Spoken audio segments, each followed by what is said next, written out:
శుక్లాంబరధరం విష్ణుం శశివర్ణం చతుర్భుజం ప్రసన్నవదనం ధ్యాయేత్ సర్వవిఘ్నోపశాంతయే. ఓ గణనాథ, స్వీకరించు మా నమస్సుమాంజలి.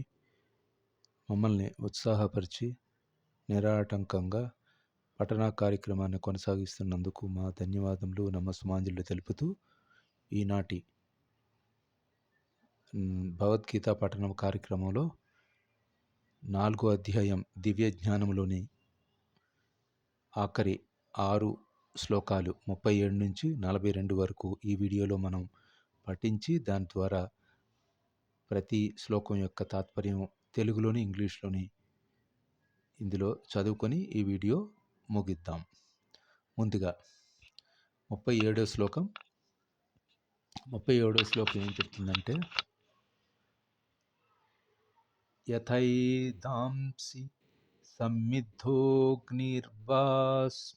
సత్కురేతు తే అర్జున జ్ఞానాగ్ని సర్వకర్మాణి భస్మాసాత్ కురుతే తథా. ఈ 37వ శ్లోకం మనం భగవద్గీతలోని దివ్య జ్ఞానం అనే ఈ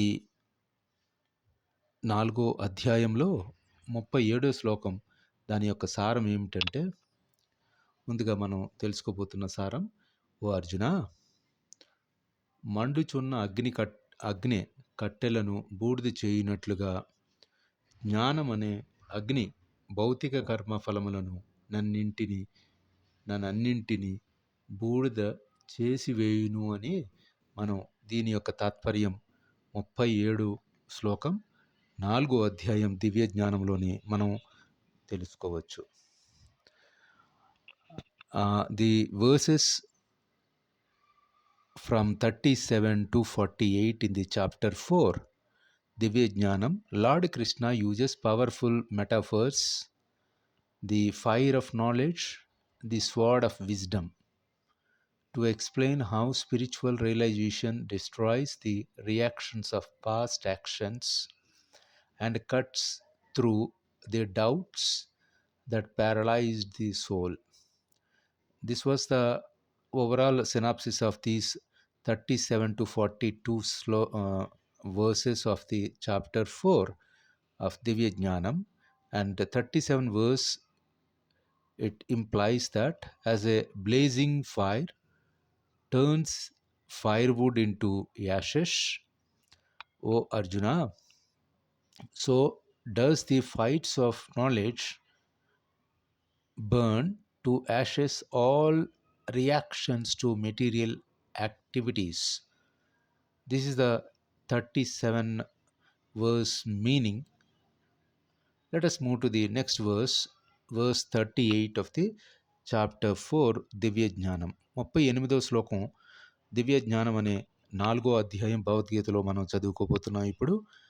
నా హి జ్ఞానేన సదృశం పవిత్రమిహ విద్యతే తస్యైవం యోగ సంసిద్ధః కాలేనాత్మని విందతి. ఈ 38వ శ్లోకం యొక్క సారం ఏమిటంటే, మనం ఈ జగత్తులో దివ్య జ్ఞానం వలె పవిత్రము మరియు మహోన్నతమైనవి మరొకటి లేదు. అట్టి జ్ఞానము సమస్త యోగములు పక్వ ఫలముగా మనం ఉదహరించుకుంటూ భక్తియుక్త సేవలో పరిపూర్ణత్వమును సాధించినవాడు కాలక్రమమున అట్టి జ్ఞానమును తనలోనే అనుభవించునని మనం ఈ 38వ శ్లోకం యొక్క తాత్పర్యాన్ని మనం ఈ విధంగా చదువుకోవచ్చు. Now we are reading about verse 38 of the chapter 4 Divya Jnanam, 38 verse, which implies that in this world there is nothing so sublime and pure as transconditional knowledge, and one who has become accomplished in the yoga of devotional service, enjoys this knowledge within himself in due course of time. So, this is a 38 verse meaning from chapter 4 of Bhagavad Gita Divya Jnanam. ఇప్పుడు మనం 39వ శ్లోకం దాని తాత్పర్యం కూడా తెలుసుకుందాం. 39వ శ్లోకం శ్రద్ధావల్లభతే జ్ఞానం తత్పరః సంయతేంద్రియ జ్ఞానం లబ్ధా పరం శాంతిమచిరేణ గచ్చతి. ఈ 39వ శ్లోకం యొక్క తాత్పర్యం మనం చక్కగా విడమర్చుకొని మనం తెలుసుకోగలిగితే దాని యొక్క తాత్పర్యం ఈ విధంగా ఉంది. దివ్య జ్ఞాన తత్పరుడు, తన ఇంద్రియములను నిగ్రహించువాడు అయిన శ్రద్ధావంతుడు అట్టి దివ్య జ్ఞానమును సాధించుటకు యోగ్యుడగును. దానిని సాధించి అతడే వెంటనే పరమశాంతిని పొందును అని మనం 39వ శ్లోకం యొక్క సారంని, తాత్పర్యాన్ని మనం ఇక్కడ చక్కగా చదువుకోవచ్చు. The verse 39, it implies from the chapter 4, Divya Jnanam from Bhagavad Gita, a faithful man who is dedicated to transcendental knowledge and who subdues his senses is eligible to achieve such knowledge, and having achieved it, he quickly attains the supreme spiritual peace. This is about the 39th verse of chapter 4 Divya Jnanam from Bhagavad Gita. తదుపరి మనం 40వ శ్లోకం దివ్య జ్ఞానం అనబడే అధ్యాయం 4 భగవద్గీతలోనిది ఇప్పుడు చదువుకుందాం. అజ్ఞాశ్చ శ్రద్ధాదానశ్చ సంశయాత్మ వినశ్యతి నాయం లోకోస్తి న పరో న సుఖం సంశయాత్మనః. ఈ 40వ శ్లోకం మనకి చెప్తున్న విషయం ఏమిటంటే, అపౌరుషేయమైన శాస్త్ర గ్రంథములను సందేహించు అజ్ఞానులు మరియు శ్రద్ధావిహీనులు భగవద్జ్ఞానమును పొందలేక పతనము చెందుదురు. సంశయాత్మకులు ఈ లోకమున గాని పరలోకమున గాని సుఖముగా ఉండదు అని మనం 40వ శ్లోకం యొక్క తాత్పర్యాన్ని మనం తెలుసుకోవచ్చు. The verse 40 of the chapter 4 Divya Jnanam implies ignorant and faithless persons who doubt the revealed scriptures do not attain good consciousness. They fall down. For doubting soul, there is happiness neither in this world nor in the next. This is what the synopsis of the verse 40 of the chapter 4 Divya Jnanam of Bhagavad Gita. 41వ శ్లోకం దాని యొక్క సారం మనం చదువుకుందాం. 41వ శ్లోకం యోగ సంసన్యత్త కర్మాణం జ్ఞానాచ్ఛిన్న సంశయం ఆత్మవంతం న కర్మాణి నిబధ్నతి ధనంజయ. ఈ 41వ శ్లోకం మనం ఏం చెప్పుకుంటున్నామంటే, పూర్తిగా మనం ఈ దివ్య జ్ఞానంలోని తన కర్మఫలములన్నిటినీ విడిచి భక్తి యోగలో వర్ణించుచు దివ్య జ్ఞానముచే సందేహములన్నిటినీ నశించబడినవాడు యథార్థముగా ఆత్మజ్ఞానములోని స్థితుడైనట్టివాడు. ఓ ధనంజయ, అతడు కర్మఫలములచో బంధింపబడడు అని మనం 41వ శ్లోకం యొక్క తాత్పర్యాన్ని మనం తెలుసుకోవచ్చు. Today we are about to complete the fourth chapter of the Bhagavad Gita. Last but one verse 41 implies that the Divya Jnanam is a 4th chapter and 41 verse.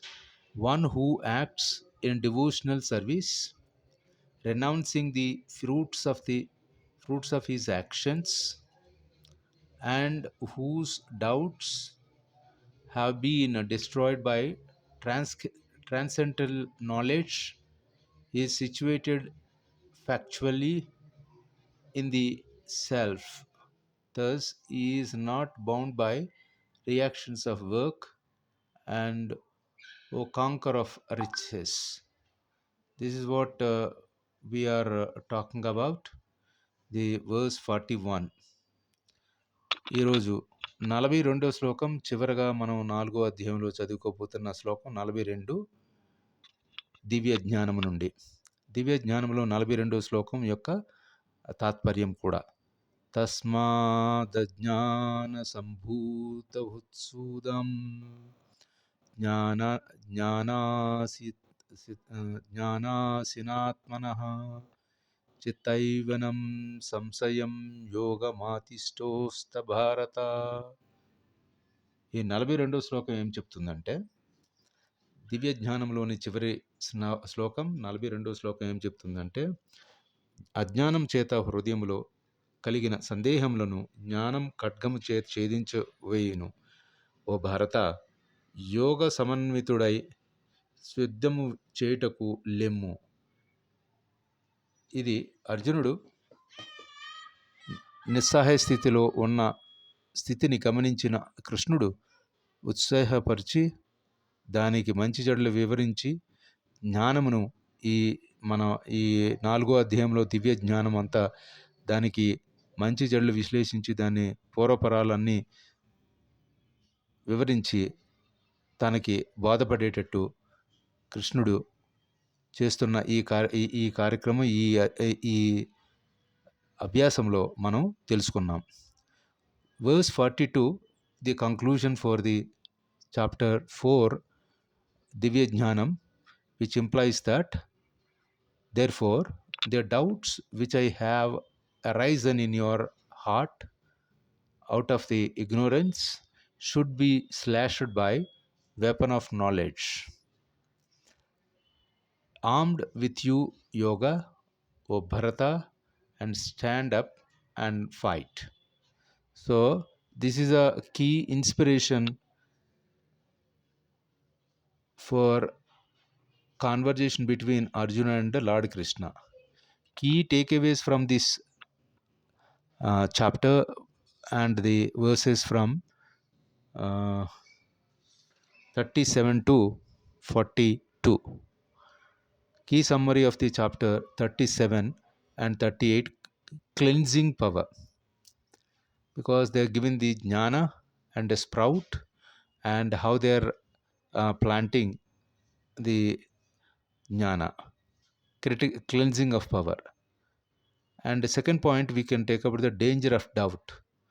So the verse 40 is talking about the samsaya atma. This everything person who doubts about everything are greatest enemies to the progress. So they are like danger of doubt. And last one, the call to action, uttista, so arisen is a superposition, and sword of knowledge. These are the key features discussed in this sloka, and with this we are concluding the chapter 4 Divya Jnanam. Divya Jnanam, basically Divya Jnanam is stated about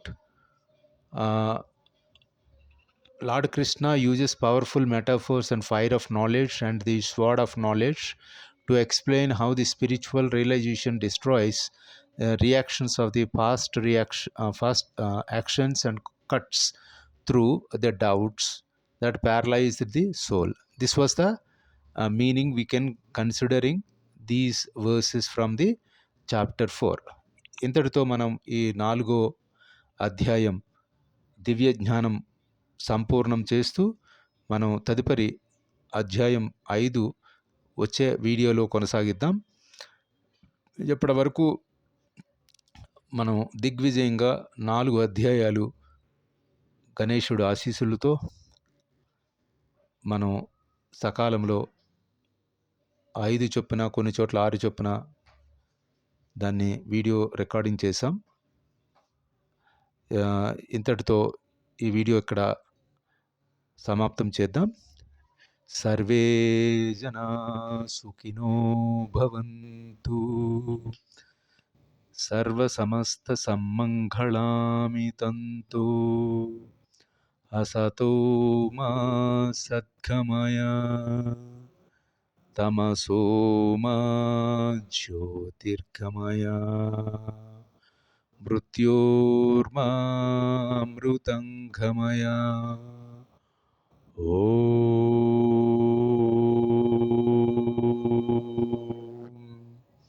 Shanti Shanti Shanti.